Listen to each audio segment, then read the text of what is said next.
Իմ համար ինչ տարբերությունով ուզում ա կազմակերպի, մենակ եցանք ծենանք։ 19 հայ գերիներից մեկի Մադադ Բաբայանի որդին պատրաստ է այցելել Բաքու եւ տեսակցել հորը, որին արդեն 3 տարի է չի տեսել։ Մարտակերտի Գետավան գյուղի բնակիչ Բաբայանը 2023-ի սեպտեմբերին Արցախի դեմ ադրբեջանական ռազմական ագրեսիայի ժամանակ գյուղը լքել չէր հասցրել եւ հետագայում գերեվարվել էր ադրբեջանցիների կողմից։ Բաքուն 74-ամյա հայ տղամարդուն մեղադրել է այսպես կոչված Խոջալույի ցեղասպանության համար, դատապարտելով 20 տարվա ազատազրկման։ Իրանց դավերյա չկա, եթե կարմիր խաչով դիտեմ տես մի բանով լի կարելի է գնացած, բայց եթե նես չէ։ Եթե այստեղից իշխանությունները կազմակերպեն, այդպես անվտանգ որ լինի, որ գնաք գաք։ Եթե անվտանգ կլինի, խնդիր չկա։ Կուզենաք գնալ տեսնել։ Այո, անպայման։ Բաքվի բանտում պահվող հոր հետ Արմենը շաբաթական 1 անգամ հեռախոսով է խոսում։ Նրա առողջական վիճակի, պահման պայմանների մասին որևէ անկախ մարմնից տեղեկություն ստանալու հնարավորություն չունի։ Անցած սեպտեմբերին Կարմիր խաչի գրասենյակի փակումից հետո հայ գերիները Ադրբեջանում կատարյալ մեկուսացման մեջ են հայտնվել։ Վերջին անգամ երբ եք խոսել։ Վերջին անգամ երևի մի շաբաթ առաջ։ Եվ ինչ էր ասում։ Կոկորտում նա ուռուցկունի, դա խանգարում ամենաշատը։ Ասում ուղղակի կոկորտումս միակ բան կա,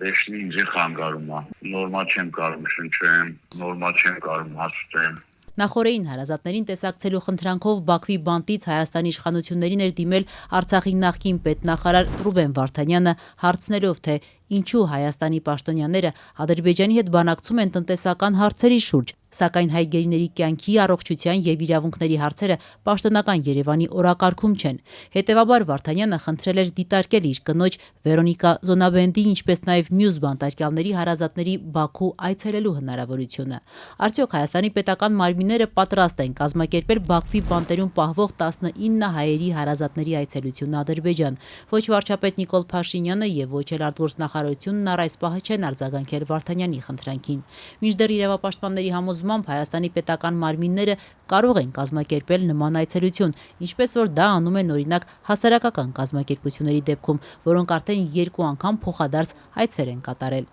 Միջազգային իրավունքի մասնագետ Աննա Մելիքյանի խոսքով, քանի որ գերիներին անհապաղ ազատ արձակելու գործընթացը ձգձգվում է, այս փուլում պետք է քայլեր ձեռնարկվեն Հայաստանի քաղաքացիների եւ նրանց հարազատների իրավունքները պաշտպանելու համար։ Առաջին հերթին կարծում եմ սա վստահության ամրապնդման ուղղված քայլերից մեկը կարող է լինել։ Հաշվի առնելով, որ Ադրբեջանում չկա որևէ միջազգային կառույց, որը կարող է այցելել հայ գերիներին եւ տեղեկանալ նրանց պահման պայմաններին ու առողջական վիճակին, իրավապաշտպանը կարծում է, որ Հայաստանը պետք է իր բոլոր գործիքները, այդ թվում այլ երկրների միջնորդությունը օգտագործի, որպեսզի կարողանա ազդել Բաքվի վրա եւ պաշտպանի իր քաղաքացիների իրավունքները։ Շատ ավելի կարեւոր է ըստ իս խաղաղության համատեքստում, խաղաղության ամրապնդման համատեքստում առաջնային մարդասիրական հարցերի լուծումը, այնուհետև նոր խոսել առևտրային ինչ-որ հարաբերությունների վերականգնման մասին եւ այլն։ Արդյոք Հայաստանի իշխանությունը բավարար քայլեր ձեռնարկում է գերիների վերադարձի եւ նրանց իրավունքների պաշտպանության համար։ Միջազգային իրավունքի մասնագետն ընդգծում է, եթե բավարար քայլեր լինեին, ապա գերեվարված հայերն արդեն Հայաստանում կլինեին։ Իրավապաշտպանը կարծում է, որ Հայաստանի իշխանությունն ակնհայտորեն կաշկանդված է այս հարցում, որպեսզի չառաջացնի Ադրբեջանի դժգոհությունը։ Աննա Մելիքյանը նկատել է, որ Հայաստանի դիրքորոշումը անցած տարվանից կտրուկ փոխվել է եւ այլևս գերիների հետ կապված խնդիրները որպես իրավունքի խախտում իշխանությունը հստակ չի բարձրացնում։ Ավելին ելույթներում, այդ նաև վարչապետի մակարդակում, մակարդակի ելույթներում ՄԱԿ-ում կամ Եվրոպական խորհրդարանում մենք նկատեցինք, որ անգամ երբ այդ հարցը բարձրացվում է, կարծես թե փորձում են ավելի մեղմել խնդիրը եւ այդ սրությունը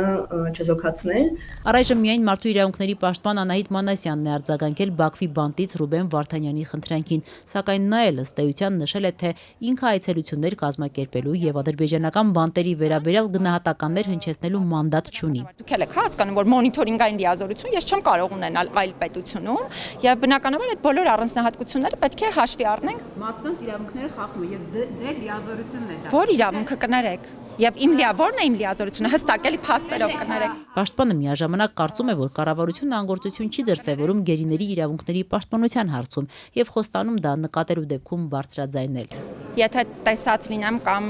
տեսնեմ անգործության կամ ընդհանրապես իրենց լիազորությունները չգործադրելու խնդիր, բնականաբար ես ինքս առաջին հերթին դրա վերաբերյալ հանդես կգամ հրապարակային։ Արդյոք Անահիտ Մանասյանը կաշկանդված է գնահատել Հայաստանի իշխանությունների քայլերը գերիների իրավունքների պաշտպանության հարցում։ Իրավապաշտպան Աննա Մելիքյանը համոզված է, որ պաշտպանը կարող է ավելի ակտիվ օգտագործել իր մանդատը։